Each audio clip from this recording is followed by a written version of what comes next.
Voilà. Nous avons commencé cette série donc sur la communauté depuis dimanche dernier. Et nous avons vu que l'être humain est créé par Dieu pour vivre en communauté et non pour l'isolement, avant même que le péché ne soit entré dans le monde. Tu peux avoir une relation parfaite avec Dieu, tout comme Adam était dans une relation parfaite avec Dieu avant la chute, mais cela n'enlève pas le fait que tu aies besoin de tes semblables.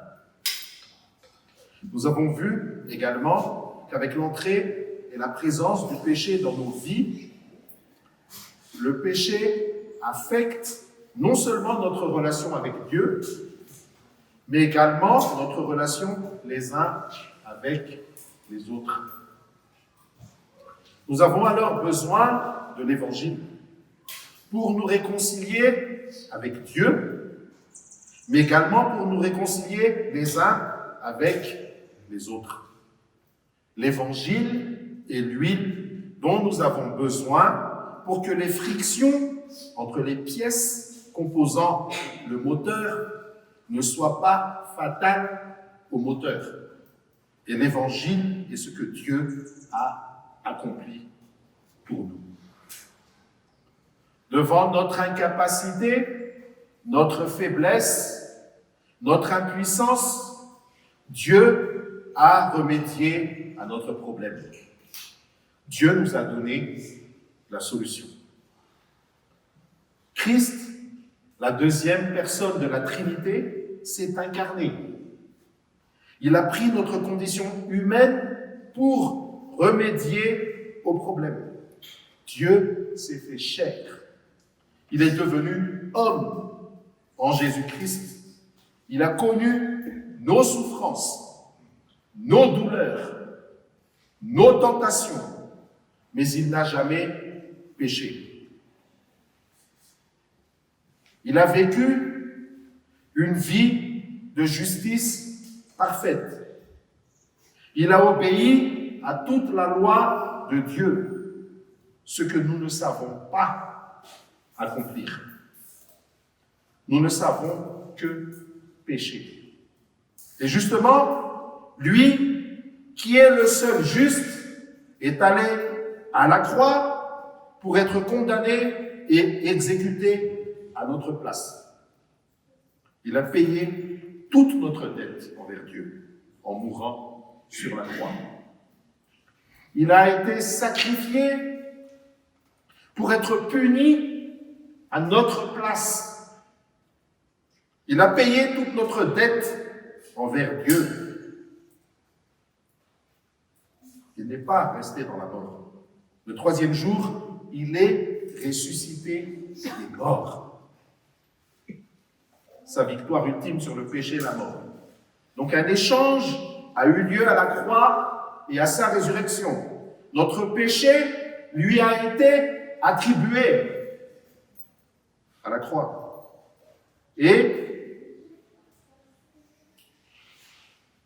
sa justice parfaite devant le Père nous a été attribuée. Ainsi, pour bénéficier de ce qu'il a accompli pour nous, il nous suffit juste de croire en lui et en son œuvre de salut pour nous. Dieu ne nous demande rien d'autre que de mettre notre foi, notre confiance en Jésus et en son évangile.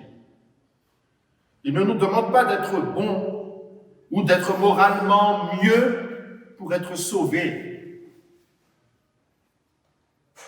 de notre péché. Dieu veut seulement que nous nous approprions de notre justification devant lui par la foi en ce que Jésus a accompli pour nous.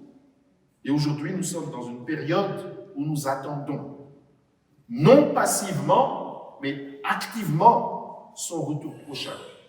Car Christ va revenir pour régner éternellement. En Jean chapitre 3, versets 16 à 18, il est dit ceci.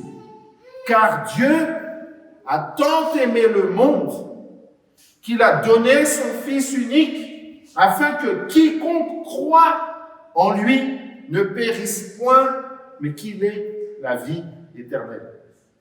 Dieu, en effet, n'a pas envoyé son Fils dans le monde pour qu'il juge le monde, mais pour que le monde soit sauvé par lui. Celui qui croit en lui n'est point jugé, mais celui qui ne croit pas est déjà jugé, parce qu'il n'a pas cru au nom du Fils unique de Dieu. C'est clair. C'est ce qu'est le christianisme. Une vérité absolue dans ce monde où prédomine le scepticisme quant à l'existence d'une vérité absolue, où chacun est son propre maître, son propre Dieu, où chacun se crée un Dieu pour lui-même, où la vérité est considérée comme étant toujours relative, où chacun croit ce qu'il veut. Cette vérité est que Christ est venu parmi nous, il a vécu une vie parfaitement juste, il est mort, crucifié, il a vaincu la mort par sa résurrection et il reviendra. La vérité, c'est que quel que soit ton péché, quelle que soit ta situation, la grâce de Dieu est plus grande que ton incapacité et ta faiblesse. Tu peux avoir Dieu comme ton ami personnel, mais encore, tu deviens un enfant de Dieu quand tu mets ta foi en Jésus-Christ. L'évangile est ce que Christ a accompli pour nous et non ce que nous pouvons accomplir pour gagner la faveur de Dieu. Tel est l'évangile de grâce.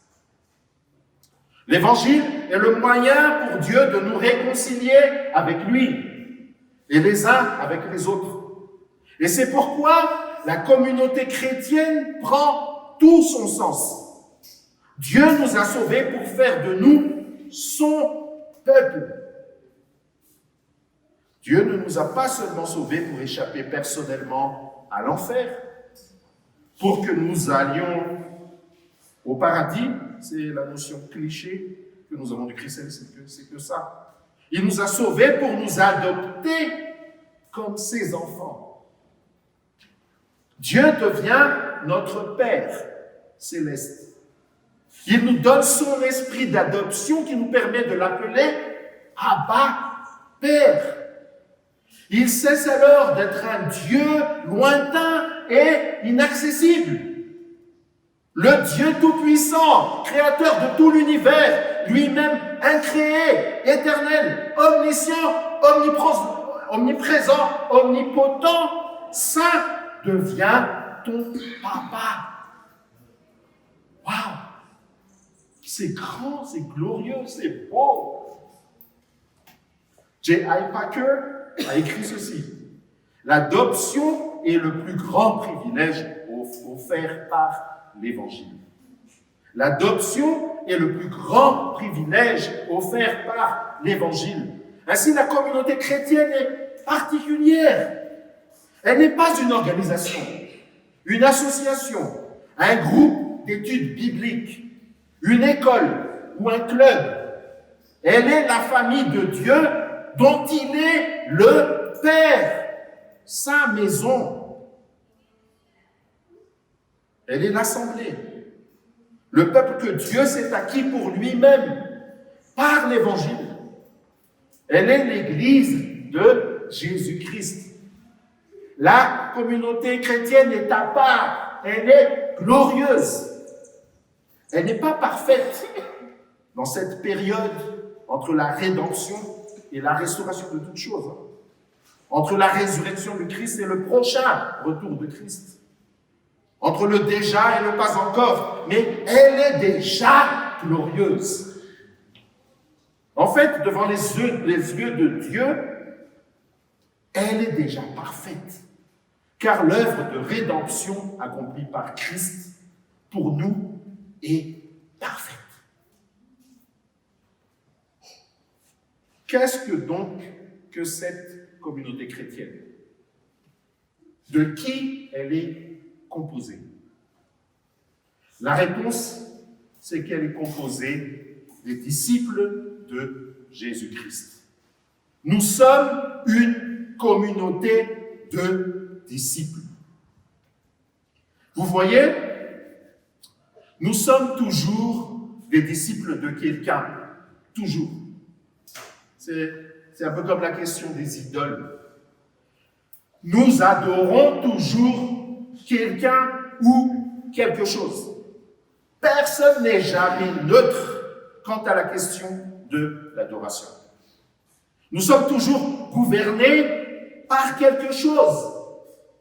Ça peut être l'argent, ça peut être le confort, ça peut être le plaisir, ça peut être la cause politique, ça peut être la richesse, ça peut être le savoir, ou la quête de célébrité, ou la recherche de romance, pour certaines et certains. La mission, pour d'autres, tout simplement, notre moi. Ce sont les idoles du cœur. La foire aux vanités, comme le dit si bien David Powlison. Ces idoles tombent lorsque Jésus-Christ devient le trésor suprême de nos vies. Lorsque nos pensées sont éblouies par sa majesté, lorsque notre affection est captivée par sa beauté, lorsque tout ce que nous faisons est motivé pour sa gloire. Soit nous adorons Jésus, en qui notre sécurité et notre signifiance reposent, ce qui est un gage de liberté, de paix et de joie, soit nous sommes dominés par nos propres idoles. Ce n'est jamais neutre. Soit nous sommes des disciples de Christ, soit nous sommes des disciples de quelqu'un d'autre, d'une quelconque philosophie ou d'une idéologie. Et derrière toute idéologie ou philosophie, il y a toujours quelqu'un. Nous sommes toujours influencés par quelqu'un. Qui est-ce qui t'influence, toi, ce matin? De qui es-tu disciple? Vous remarquez, lorsqu'il y a la Coupe du Monde de football, bon, à Madagascar, même si on arrive juste à la finale, tu vois, c'est déjà le sable, le mal et tout ça. Quand il y a la Coupe du Monde de football, les enfants jouent tous au foot un peu partout sur le terrain. Je ne sais pas si vous avez remarqué, dans la rue, sur les trottoirs ou sur les terrains vagues, on voit des ballons partout, des ballons en chiffon ou en plastique ou même des citrons. Partout! Et les enfants se donnent même des surnoms de grands footballeurs. Et ça va durer quelques mois. Nous sommes toujours influencés par ce qui est autour de nous. Ou encore, l'influence des mangas. On la voit dans l'accoutrement des jeunes, des adolescents, dans leur coupe de cheveux, même dans leur regard. Si j'étais influencé par les mangas, j'adopterais même un nom japonais. Au lieu de Andria, je me ferais appeler Katote Shikika. Comme ça. Nous sommes tous des disciples. Mais la question c'est de qui? Ou de quoi? Et je vais vous parler ce matin de discipleship, dans un contexte de communauté. Voilà, on va utiliser un peu cet anglicisme. C'est utilisé par exemple dans ce qu'on appelle le leadership, par exemple. Là. C'est vrai, il y a un mot en français qui est utilisé qui est discipula ou discipola, mais bon, j'aime pas trop la consonance. Excusez-moi, j'ai utilisé le mot discipleship. Comment ressemble la notion de discipleship en communauté? C'est la question. Parce que c'est ainsi que Dieu a ordonné le fait de faire des disciples en communauté.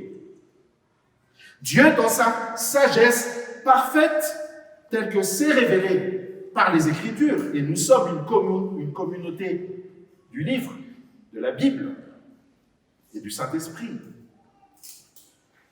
Dieu fait les choses parfaitement.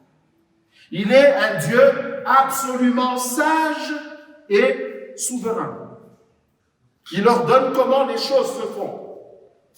Par exemple, il ordonne que le mariage se fait entre un homme et une femme. Oui. Le mariage se fait entre un homme et une femme. L'être humain rebelle, dans son inclination perpétuelle à s'opposer à Dieu et à son ordre, a trouvé l'incroyable idée de pouvoir se marier entre hommes ou entre femmes. Pire, il va jusqu'à vouloir changer de sexe comme bon lui semble. Alors que tout montre, et la nature et les Écritures, que pour fonder une famille, il est question de l'union d'un homme et d'une femme. Et il est clair que l'homme et la femme égaux en valeur devant Dieu. Un homme et une femme sont égaux en valeur devant Dieu. Mais ils sont différents. Physiologiquement, psychologiquement, émotionnellement, ils sont différents. Ça, c'est sûr. Bien que différents, ils sont complémentaires. Dieu vit qu'il n'est pas bon que l'homme soit seul. Il lui fera alors une aide semblable à lui. Genèse 1, 28. Chacun a son rôle à jouer dans le couple, dans un même couple. L'homme est désigné pour diriger le couple, mais transformé par l'Évangile, il est appelé à aimer sa femme. Pas à l'écraser en tant que chef de famille. Comme Christ a aimé l'Église d'un amour sacrificiel. Bon, souvent, avec le péché, c'est l'homme qui est dominé par la femme. Non? Vous n'avez pas remarqué? On l'a vu dès le livre de la Genèse. D'où le besoin de l'Évangile pour remettre les choses en ordre. Il est alors question de la femme qui est appelée à se soumettre à son mari, comme l'Église qui se soumet à Christ, joyeusement, et dans une sécurité et un abandon total. Il y a une beauté dans la notion d'autorité et de soumission à l'autorité. Ce que l'homme naturel, sans Dieu, n'aime pas. On aime défier l'autorité, alors qu'on se soumet toujours à une autorité. On coupe fièrement la tête du roi, en bon révolutionnaire, mais on se soumet à une confrérie de politiciens véreux, sortis des grandes écoles de fonctionnaires. On est toujours sous autorité. N'oubliez pas, on est toujours sous la coupe des idoles que nous adorons. On est toujours des disciples de quelqu'un et on se soumet toujours à une autorité. Maintenant, la question c'est, quelle est l'idole qui gouverne tes pensées? Ton cœur et tes actes. Quel est le maître dont tu es le disciple? Et quelle est l'autorité à laquelle tu fais allégeance?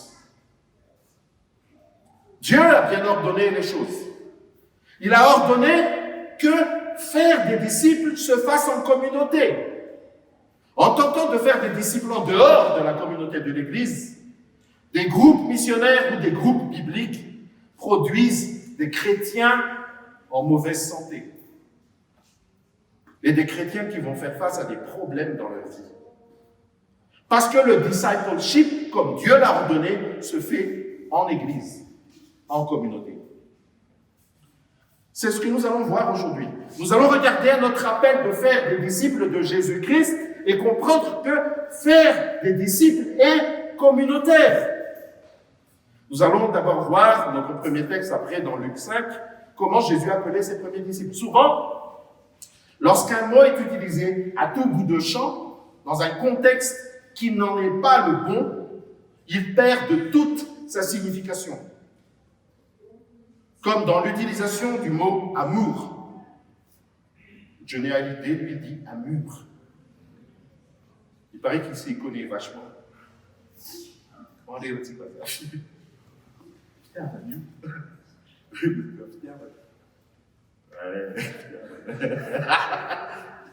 Je sais de quoi il parle généralement. Ou celui de l'évangile. Qu'est-ce qu'on n'a pas dit en utilisant le mot amour? Et qu'est-ce qu'on a tant malmené le mot évangile ou évangélique? C'est pourquoi dans notre Église, nous sommes revenus sur la véritable signification de l'évangile. Il en est de même de l'utilisation de l'expression « faire des disciples ». Tous les milieux l'ont utilisé à tort et à travers. Par exemple, dans certains milieux missionnaires, on parle d'écoles particulières de formation au discipleship. Souvent, c'est dit en anglais. Mais souvent, dans des églises plus saines, il est question de joindre dans l'église même un groupe de formation au discipleship. La raison, c'est que nous faisons l'erreur de penser que c'est une autre étape que je dois franchir dans ma croissance dans la vie chrétienne. Ici, je suis en train de parler au nom de notre église, Tana City Church francophone, en tant que pasteur de cette église. Il y a un changement qui est opéré dans la vie de notre assemblée. Si avant, nous étions sous les aides d'une autre église, pour les 6 premières années de notre existence, je voudrais que vous compreniez que nous sommes maintenant une église locale à part entière. Et il va y avoir des changements, des précisions qui vont se faire dans notre positionnement théologique et dans notre pratique du ministère. Nous allons avoir une vision théologique qui sera définie clairement. Nous allons devenir une église confessionnelle, avec les confessions de foi sur lesquelles nous reposerons notre foi communautaire. Nous ne serons plus une sorte de club interconfessionnel. Nous sommes une véritable église locale. Nous avons une ecclésiologie claire, donc un système de gouvernement de l'église qui est clair. Par exemple, l'église est dirigée par une pluralité d'anciens. Ceux qui sont eux-mêmes dirigés par un pasteur qui va donner une vision claire à la direction que va prendre l'Église. Ainsi, tous les groupes de l'Église vont aller dans la même direction en s'alignant à cette vision de l'Église. La bibliothèque,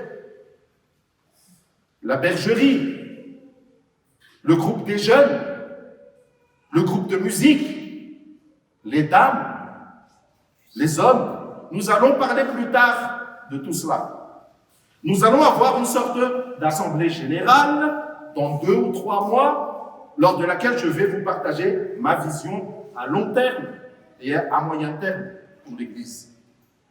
Nous aurons aussi, à ce moment-là, une séance de questions-réponses pour les questions de gouvernement de l'Église ou d'ordre théologique. Donc, je disais que l'erreur de penser qu'être un disciple est une autre étape que je dois franchir dans ma croissance dans la vie chrétienne est très courante. Campus pour Christ, ou Jeunesse en mission, ou les Assemblées de Dieu, ou les Églises baptistes, ou la FJKM, ou le Tabernacle de Dijon, ou quelconque autre église de Tana conçoivent le fait de faire des disciples d'une manière ou d'une autre. Hein? Donc, si vous avez une manière de voir les choses que vous avez héritées de votre ancienne dénomination, je vous demande juste de vous déconnecter à cela un instant juste de vous déconnecter un instant ce matin. Penser que le discipleship est une étape nouvelle dans ma vie chrétienne, c'est dire les choses de cette manière. Bon, je sers dans cette église, je suis maintenant installé dans cette église. Quelle est l'étape suivante pour moi? C'est d'abord de devenir un disciple. Hein? Il y a cette manière de voir les choses. Le challenge que je vous lance ce matin, ce que je veux vous partager, c'est que le fait d'être des disciples n'appartient pas à une certaine élite. Être des disciples ne concerne pas une certaine classe de chrétiens. Être un chrétien signifie bien plus qu'être moralement une bonne personne, que de venir tous les dimanches à la réunion de l'église, que de servir lors des réunions d'église, que de lire régulièrement la Bible et l'étudier, que de prier quotidiennement. Tout ça est bon. Être chrétien, dans sa définition la plus basique et la plus biblique, c'est être un disciple de Jésus-Christ. Vous voyez la différence? Dans la Bible, le terme disciple est utilisé beaucoup plus fréquemment que les termes chrétien ou croyant. Parce que être chrétien ou être croyant, c'est être un disciple. Vous voyez la différence? Tim Keller a dit, il n'y a pas deux types de chrétiens. Il n'y en a qu'un seul. Être chrétien, c'est être un disciple de Christ. Luc, chapitre 5, versets 27 à 28. Après cela, Christ sortit, Jésus sortit, et il vit un publicain, c'est-à-dire un collecteur d'impôts, nommé Lévi, assis au lieu des péages. Donc pendant son boulot en tant que collecteur d'impôts, donc les gens passent de ristourne. Hein? Donc il est dans son travail de tous les jours. Il lui dit, Jésus lui dit, suis-moi. Et qu'est-ce qu'il a fait? Comme ça, et laissant tout, il se leva et le suivit. Incroyable. Dans le contexte, Jésus appelle ses premiers disciples à le suivre. Ici, il appelle Lévi, un collecteur d'impôts, à le suivre. Et Lévi est également appelé Matthieu. Celui qui a écrit l'Évangile selon Matthieu. Son appel est simple. Vous voyez la simplicité de l'appel? Essayez un peu de venir dans une réunion d'une secte. Ce sera fermé pour vous. Impossible d'y accéder. Il faudra d'abord vous initier, des cours, des conversations, des interviews, des tests. Ça prendra un certain temps. Ce ne sera qu'une seule fois qu'ils sont sûrs qu'ils ont bien lavé votre cerveau, que vous êtes vraiment prêts, que vous devriez passer par une sorte d'intronisation, une sorte de baptême, ce qui vous permettra d'accéder pleinement à la secte. Jésus n'a pas créé une secte. L'Église chrétienne n'est pas une secte. L'appel est simple. Il lui dit, suis-moi. Il se leva et le suivit. Jésus n'a pas exposé un texte à Lévi, à Matthieu. Il ne lui a pas donné des cours. Il ne lui a pas fait signer un contrat ou un registre. Il lui dit, suis-moi. Et il se leva, il le suivit. Luc nous montre ici qu'être un disciple, c'est suivre Jésus. Être le disciple de quelqu'un n'était pas quelque chose de particulier du temps de Jésus. C'était commun d'être le disciple de quelqu'un. Il fallait être disciple d'un maître pour apprendre un métier, par exemple.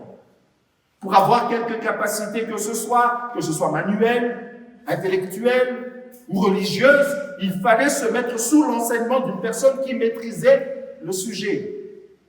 Les pharisiens avaient leurs disciples. Jean le Baptiste avait ses disciples. Paul a été formé par un maître de la loi juive, Gamaliel. Les gens recherchaient les maîtres pour apprendre d'eux. Et Jésus, je l'adore, il procédait autrement. C'est lui qui allait à la rencontre de ceux qu'il a appelés pour être ses disciples.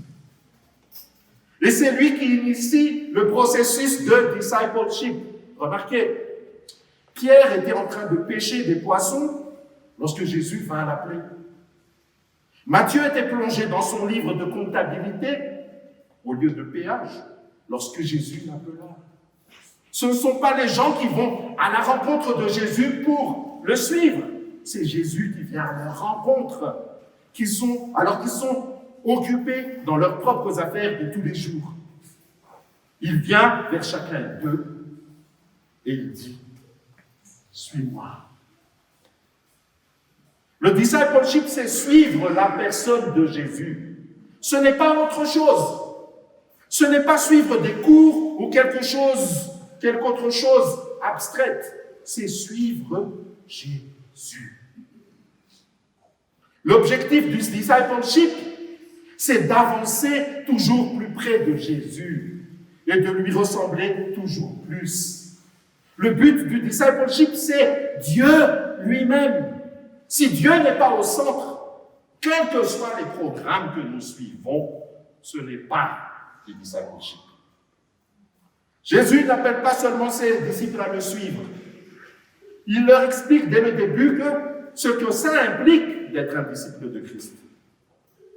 Nous devrions comprendre que l'appel à être un disciple de Christ est simple, mais ce n'est pas facile.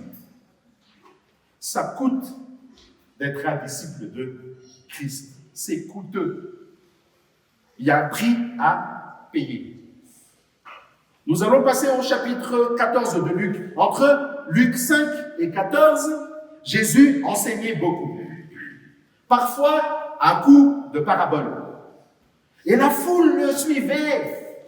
Il y a ébullition autour de Jésus. Les gens veulent l'entendre enseigner. Ils sont éblouis par les enseignements de Jésus. Ils comprenaient même que Jésus était différent des scribes, des docteurs de la loi, parce que Jésus enseignait avec autorité, ce qui n'était pas le cas des scribes. Et nous allons voir dans Luc, chapitre 14, versets 25 à 27. De grandes foules faisaient route avec Jésus. Il se retourna et leur dit, si quelqu'un, incroyable, hein? Il y a une grande foule qui suit Jésus, il y a vraiment une grande foule autour de lui, et il se tourne et il dit à cette foule, si quelqu'un vient à moi, et s'il ne hait pas son père, sa mère, sa femme, ses enfants, ses frères et ses sœurs, et même à sa propre vie, il ne peut être mon disciple. Et quiconque ne porte pas sa croix et ne me suit pas, ne peut être mon disciple. Les propos de Jésus sont incroyables. Et au verset 33, il dit ceci, « Ainsi donc, quiconque d'entre vous ne renonce pas à tout ce qu'il possède ne peut être mon disciple. » Et les propos de Jésus sont durs. Hein? C'est dur. Le suivre est simple, mais c'est coûteux. Quand il dit, si quelqu'un vient à moi, s'il ne hait pas son père, sa mère, sa femme, ses enfants, ses frères et ses sœurs, et même sa propre vie, il ne peut être mon disciple. Il veut nous dire que si vous aimez quelqu'un ou quelque chose d'autre que lui-même, si vous aimez plus des gens que vous aimez naturellement, tu aimes naturellement tes enfants, ta sœur peut-être pas, mais tes enfants, oui. Ton frère, peut-être pas, mais tes enfants, c'est sûr. Si vous aimez plus des gens que vous aimez naturellement, si vous aimez plus que vous n'aimez Jésus, si vous aimez plus votre propre vie, si votre affection n'a pas exclusivement Dieu comme son objet, vous ne pouvez pas être son disciple. Ce que Jésus veut dire, c'est de confronter vos propres idoles du cœur. L'objectif n'est pas de haïr les gens, arrêtez, non, c'est pas ça. L'objectif, c'est d'aimer Christ plus que toute autre chose. C'est de l'aimer radicalement. Luc chapitre 14, verset 27. « Et quiconque ne porte pas sa croix et ne me suit pas ne peut être mon disciple. » Porter sa croix est un symbole de honte, d'agonie, de souffrance et de mort éventuelle. Imaginez cette foule énorme qui le suit partout. Il les voit, tous ces gens. Il leur dit ceci. Oui, vous aimez m'écouter. Vous aimez entendre mes paraboles. Vous aimez la profondeur de ce que je vous raconte. En plus, je le fais avec autorité. Pas comme ces scribes autour de vous. Vous ressentez l'onction. Vous aimez voir les miracles que j'accomplis. Mais vraiment me suivre, être mes disciples, est coûteux. Il y a un prix à payer. Êtes-vous vraiment prêt à payer ce prix? La seule garantie que je vous donne est finalement la mort. Pas de devenir riche, en bonne santé, trouver un certain confort de vie, accéder à une position quelconque. Ce que je vous garantis, c'est de mourir à vous-même. C'est cela, porter sa croix quotidiennement. Mourir chaque jour. Luc chapitre 14, verset 33. Ainsi donc, quiconque d'entre vous ne renonce pas à tout ce qu'il possède ne peut être mon disciple. Il ne s'agit pas de tout vendre. D'un coup, là, voilà, je vais tout vendre. J'ai un hôtel, je vends. J'ai une voiture, je vends. C'est pas ça. C'est pas du tout ça. Il s'agit nullement de pauvreté non plus. Un peu à la Cato. Un semblant d'humilité mal placé. Renoncer veut dire que ce que tu possèdes n'est plus important que l'affection que tu as pour Christ. Ce que tu possèdes n'est pas plus important que l'affection que tu as pour Christ. C'est quand Christ devient le trésor ultime de ta vie. Il devient le trésor suprême de ton cœur. Tu ne l'échangerais pour rien au monde. C'est ça. Et puis, cela veut dire que finalement, dès l'abord que tu deviens un disciple de Christ, tout ce que tu possèdes lui appartient. Puisque ta vie même, désormais, lui appartient. Jésus dit à son disciple, je te veux tout entier. Tout ce que tu as, tout ce que tu es, au pied de Christ.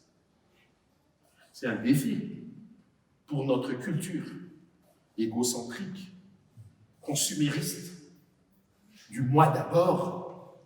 Tout est centré sur moi.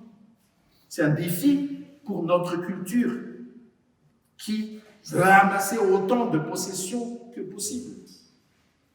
Est-ce que notre affection pour Christ excède celle que nous avons pour notre famille, pour nos amis, pour nos mariages? Quel est l'objet de votre affection? Posez-vous cette question ce matin. Vers quoi va votre affection? Qu'est-ce qui vous obsède le plus dans la vie? Votre carrière, vos relations, votre mariage, votre position? C'est cela, le discipleship. C'est simple. Viens, suis-moi, mais c'est coûteux. Aimer Jésus plus que toute autre chose. Dans Jean chapitre 6, il s'est passé quelque chose d'intéressant. Jésus venait de multiplier le pain. Les gens avaient faim, et il a multiplié le pain. Puis, à un certain moment, il dit, ouais, je suis le pain de vie. C'est ce qu'il dit. Et là, regardez, dans Jean chapitre 6, verset 53, il dit ceci. Jésus leur dit, en vérité, je vous le dis, si vous ne mangez la chair du Fils de l'homme, et si vous ne buvez son sang, vous n'avez point la vie en vous-même. De quoi il est en train de parler là? Les gars sont là, ils sont choqués. Est-ce que c'est du cannibalisme? Qu'est-ce que c'est? Et puis au verset 60 et 61, en entendant tout ça, plusieurs de ses disciples, après l'avoir entendu, dirent « Cette parole est dure, qui peut l'écouter ?» Jésus, sachant en lui-même que ses disciples murmuraient à ce sujet, leur dit « Cela vous scandalise-t-il » Et au verset 64 et 65, « Mais il en est parmi vous quelques-uns qui ne croient point. » Parmi les disciples qui ne croient point. Car Jésus savait dès le commencement qui étaient ceux qui ne croyaient point et qui était celui qui le livrerait. C'est-à-dire, parmi les disciples, il y a ceux qui croient, puis il y a ceux qui ne croient pas. Ok, hein? Ça change un peu notre manière de voir les choses. Souvent, on pense que ouais, pour faire un disciple, il faut d'abord qu'il soit croyant, et puis une fois qu'on est sûr qu'il est croyant, on va en faire un disciple. On a un peu changé la manière de faire les choses. Hein. Et là, c'est vraiment un changement de paradigme énorme que je suis en train d'apporter là. Et verset 65, et il ajouta, c'est pourquoi je vous ai dit que nul ne peut venir à moi si cela ne lui est donné par le Père. C'est incroyable! On ne peut pas. Il faut que ce soit Dieu qui nous attire à lui-même. On ne peut pas forcer les gens à se convertir. Puis, verset 66, dès ce moment, regardez ça, dès ce moment, plusieurs de ses disciples se retirèrent. Et ils n'allaient plus avec lui. Jésus, donc, dit aux 12, et vous ne voulez pas aussi vous en aller? Et vous, là, les 12, vous ne voulez pas vous en aller non plus? Ce qui est particulier avec le christianisme, c'est que Jésus ne nous appelle pas à quelque chose qu'il n'a pas lui-même fait face. Ok? Arrête. Nul ne peut venir à moi si cela ne lui est donné par le Père. Il a tant aimé son Père qu'il a donné volontairement sa vie, alors qu'il a vécu une vie parfaitement juste. Il a lui-même porté sa croix sur laquelle on l'a crucifié pour subir toute la colère de Dieu, une punition que nous méritions. Il n'avait même pas un oreiller sur lequel poser sa tête. Tout ce qu'il importait, c'était d'accomplir la volonté du Père. Il ne nous appelle jamais à accomplir des choses par nos propres forces. C'est lui qui pourvoit à toute la force dont nous avons besoin pour accomplir ce à quoi il nous appelle. Il nous a donné l'évangile pour nous donner le pouvoir d'accomplir ce qu'il nous demande. Rappelez-vous toujours de ceci, l'évangile est ce que Christ a accompli pour nous, c'est pourquoi c'est une bonne nouvelle. Et justement, quand Jésus nous appelle à être ses disciples, ce n'est pas un appel isolé. Il nous donne une communauté, des gens, un peuple avec lequel marcher. Jésus avait ses 12 disciples. Un collecteur d'impôts. Souvent, c'est des corrompus, ces gars-là. Enfin, j'en connais quelques-uns, là-bas, au bureau là-bas. Un pêcheur de poissons. Un médecin. Parmi ses disciples, un voleur. Il sait très bien que le gars, c'est un voleur. Je crois que c'est pourquoi il a prié toute la nuit avant de le choisir. Il avait un but, c'est d'accomplir la volonté du Père. Il savait que c'est par le biais de ce voleur et de son bisou, là, qu'il va être livré. Il l'a fait. Il avait aussi les 72. Puis il avait les 120. Il avait les 500, etc. Dieu nous donne un peuple avec nous, une communauté. Il nous appelle, il nous donne le pouvoir d'accomplir cet appel, il nous donne une communauté, des personnes qui nous façonneront à la ressemblance de Christ. Ce n'est pas en suivant des cours que nous serons formés pour être des disciples. C'est en marchant avec constance dans une communauté saine qui est centrée sur l'Évangile que nous serons transformés de gloire en gloire à l'image de Christ. Tel est le discipleship. Le discipleship est communautaire. Nous ne pouvons parler de communauté sans parler de discipleship. Et nous ne pouvons parler de discipleship sans parler de communauté. L'église locale est une communauté de disciples. Le discipleship est communautaire car Dieu lui-même est communautaire au sein de la Trinité. Souvent, l'idée que nous avons de l'église locale est juste une réunion du dimanche. Je viens dans cette réunion le dimanche, ce qu'on appelle communément et culturellement le culte. Je chante, je me ressource spirituellement, j'écoute le prêche, je mets un peu d'argent dans le panier, là. Je reste un peu pour un peu de café, etc. Je fréquente l'église locale. Je ne veux pas plus que cela. Ça me suffit. Et puis parmi vous, il y a ceux qui ont été formés au discipleship en dehors de l'église. Vous venez peut-être d'un ministère auprès des étudiants ou d'une organisation missionnaire et vous ne savez pas trop comment ces deux choses sont liées entre elles, le discipleship et l'église locale. Peut-être même que dans votre ancienne église, il y a l'assemblée des visiteurs le dimanche. Cette assemblée de visiteurs. Et il y a l'école de disciples pour ceux qui veulent devenir des disciples. On vous a même peut-être octroyé un diplôme certifiant que vous êtes maintenant un disciple. Tout d'abord, la première chose qui devrait être claire pour nous, tous ici, c'est que faire des disciples est un rôle donné à l'Église. C'est le rôle principal de l'Église locale. Appeler les gens à suivre Jésus et à l'imiter. Dans sa lettre aux Éphésiens, Paul nous explique clairement cela. Dans Éphésiens chapitre 4, versets 11 à 16.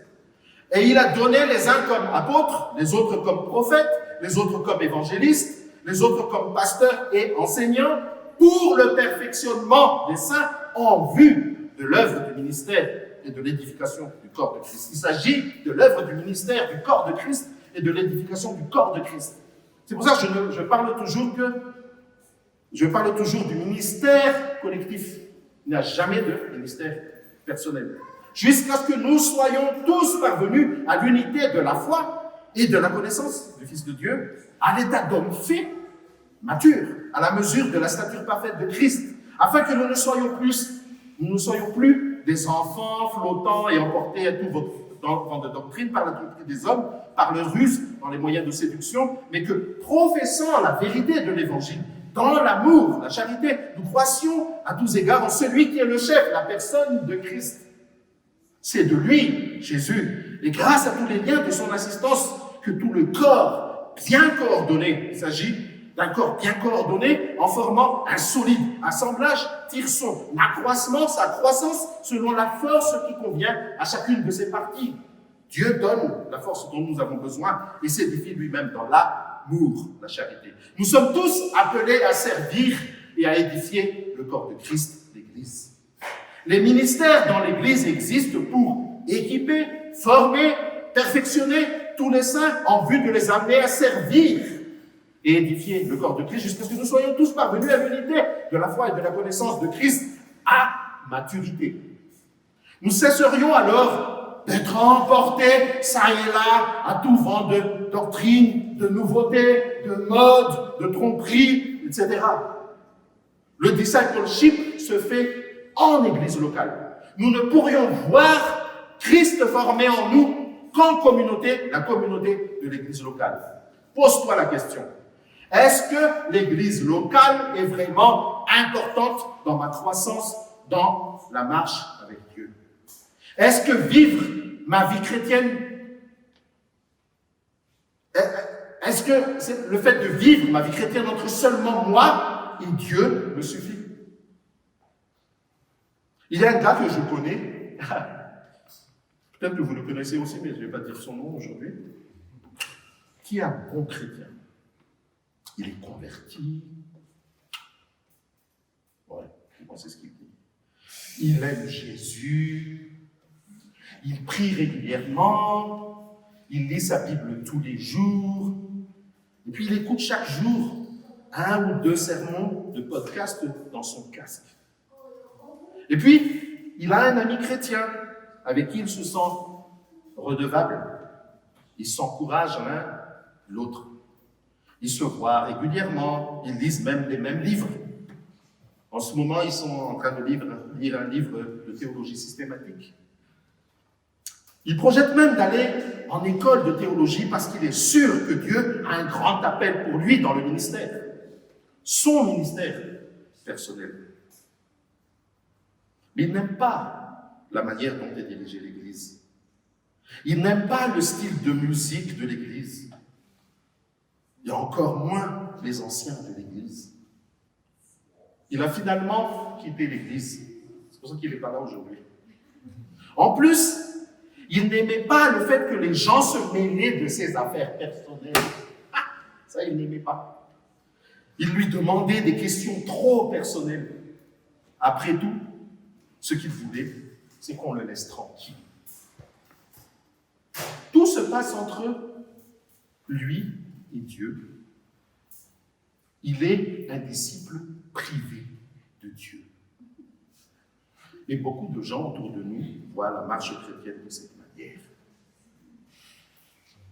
Le plan de Dieu n'est pas de former des disciples matures mais isolés, des chrétiens matures livrés à eux-mêmes, qui sont remplis de connaissances bibliques et de dons spirituels. Le plan de Dieu est de voir une communauté de disciples, une église locale où les disciples de Christ marchent ensemble, dont l'évangile est le carburant.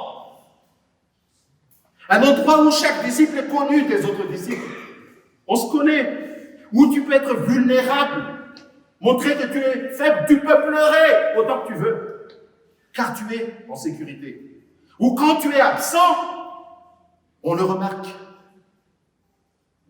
Un endroit où Christ est au centre de la raison d'être de chacun et de toute la communauté. Où l'évangile façonne les mariages, l'éducation des enfants, les attitudes au travail et les relations avec le voisinage.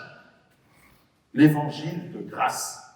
Le plan de Dieu est marqué dans les versets suivants. Matthieu chapitre 28, versets 18 à 20. Jésus, s'étant approché, leur parla ainsi. Tout pouvoir m'a été donné dans le ciel et sur la terre. Tout pouvoir lui a été donné dans le ciel et sur la terre.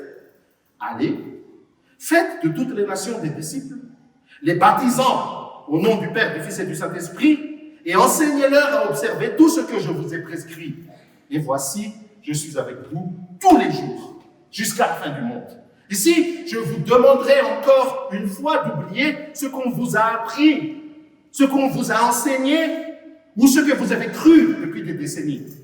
Allons juste voir le texte, tous ensemble ce matin. Tout pouvoir a été donné à Jésus dans le ciel et sur la terre. Il est question d'une souveraineté absolue. Tout pouvoir. Alors, je vous donne cette commande. En allant, là où vous allez, partout où vous allez, faites parmi toutes les nations, toutes les tribus, toutes les classes sociales, toutes les langues, tous les genres de métiers, toutes les religions, toutes les sortes de cultures païennes ou autres, c'est-à-dire là où moi, qui ai tout pouvoir dans le ciel et sur la terre, vous a installé. Faites parmi tous ces groupes des disciples. Et comment? Nous restons sur le texte. Donc, une petite déconstruction ce matin. Comment faire des disciples? Les baptisant au nom du Père, du Fils et du Saint-Esprit. Les baptisant pour Jésus. Que signifie le baptême? L'entrée d'une personne, parfois d'une famille entière, dans l'Église. Une alliance. C'est le texte qui nous le dit là. Faire des disciples en les introduisant dans la communauté de l'alliance avec Dieu, qui est l'Église locale. Et la suite, et enseignez-leur à observer tout ce que je vous ai prescrit. Éphésiens chapitre 4, versets 11 et 12. Ce n'est pas juste de donner des enseignements bibliques, théologiques, tout ce que vous voulez, doctrinaux, quels que soient ces trucs-là, mais de les apprendre à observer ce que je vous ai prescrit, ce que je vous ai dit.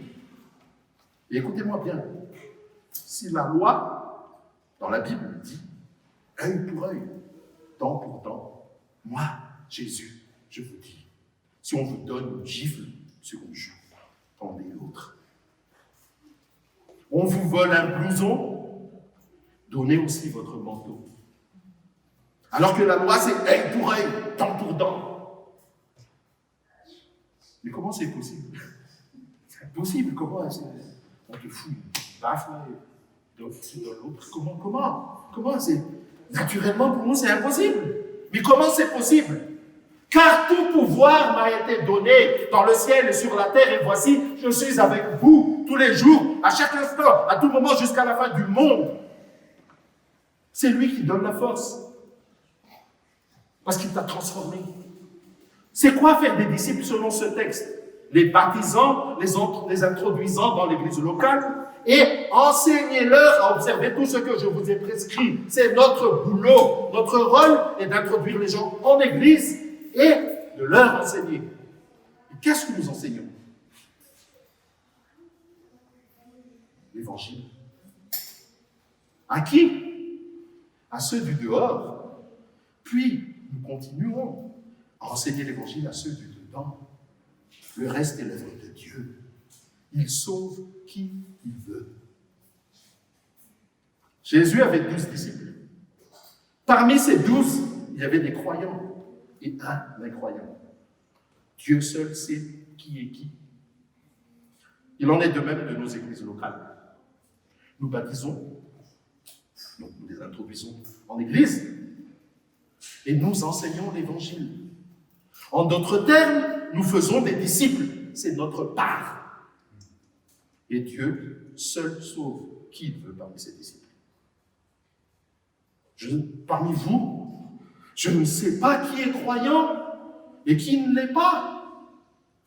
Enfin, j'en ai juste une vague idée. Mais en vrai, je ne sais pas. Dieu seul sait. Frères et sœurs en Christ, nous sommes un peuple de disciples par l'évangile de Jésus-Christ, en communauté. Et notre appel est de faire d'autres disciples en les amenant en communauté et en leur enseignant à observer, c'est-à-dire à vivre tout ce que Jésus nous prescrit. Et c'est quoi? Son évangile. L'évangile qui infuse dans tous les aspects de nos vies. C'est ça.